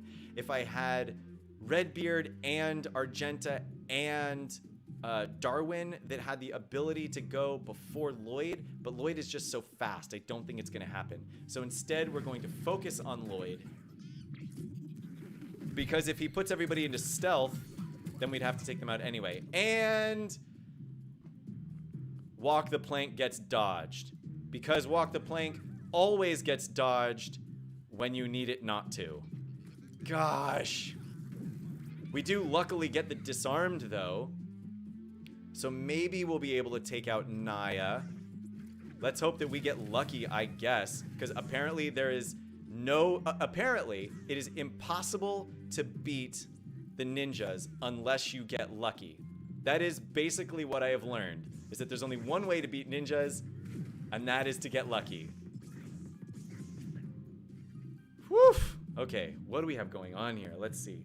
4 stacks. I can give somebody speed up. But how low are you back there? Oh, you're low enough. I just got to take you out. There, great. So it looks like we'll probably win, but it is going to be a doozy. Lord Garmadon is about to come in here and heal himself up, I imagine, with his AoE. Oh no, he's locked out of his specials. Interessant. All right, we're going to use the Clockwork Robot again, basic, because I want to actually use Redbeard. Oh no, Lucy was already on cooldown. I thought Lucy was off cooldown and I was going to use her and then put her back up, but instead we'll use it now. I don't think it'll make much of a difference. See if we can, let's see if we can lock Master Wu out from using his special. Oh, it's brilliant. I accept. No special from you, Master Wu, except that Lloyd continues to dodge and dodge again, because that's all that the computer knows how to do is dodge, dodge. I'm dying from this dodge, guys. Good Lord, that mechanic is so bad. Ugh. Dodge again. My goodness. So many dodges. It's just awful. Like, the one thing, if they're like, what could you change tomorrow? I would say, honestly, I would go through every single character, remove all of their dodge, and any character that relies on dodge as a part of their mechanic, just replace it with dodgy for a turn. You know what I mean? Like, there's another dodge, and he dodged an ultimate. Or not an ultimate, but he dodged my Lucy, and another dodge. Oh my goodness, we still won, but good Lord, guys. It's like delaying the inevitable sometimes, and you're like, well then what's the point? Just get me there. Just get me to the church. You know what I mean? Whew. So extreme. But yeah, if I could make one change like today, I would completely remove the dodge mechanic with the exception of dodgy. Dodgy is the buff that guarantees that you will dodge the next attack. Why would I keep that one in? Because when you know the character is going to dodge, you can prepare for it and adjust what you want to do. But when the characters dodge your ultimates, your special abilities that you're relying on hitting because you don't get that many turns. And that's what I think the key is here, right? In an RPG or whatever, your character is like, attacks are coming in like once per second, or sometimes multiple times per second. So if your character has an increased dodge chance, okay, great. They dodge, but then there's another one coming in. They dodge, but then there's another one coming in. In these turn-based games, it's completely different. It's completely different because you aren't doing that Lucy attack every 3 or 4 seconds. You know, you're not doing that peg legs walk the plank every 10 seconds even. You have to sit there and wait and waste a turn on an ability that you're really counting on doing something.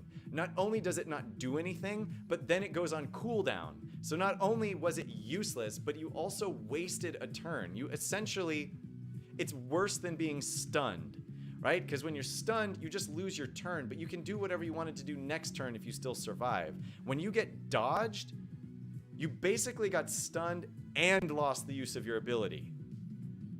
It's a miraculously stupid mechanic in my opinion. And so that's how I feel about it. Okay. For tomorrow, board number 3. All attacker heroes will gain 15% attack for the entire battle. All heroes gain dodge chance up for 2 turns, and all heroes will gain debuff immunity for 2 turns. Excellent. Nice. Twill help us complete the Brixpedition for tomorrow. I say this in a weird voice because all of a sudden I felt like using a weird voice. I don't know what I'm doing. I'm losing my mind over all of the dodging. Guys, this has been my first 2-hour-long stream. Woo! Pretty incredible. I am parched. My cup of tea is empty. And that means I'm gonna have to let you guys go. Wow!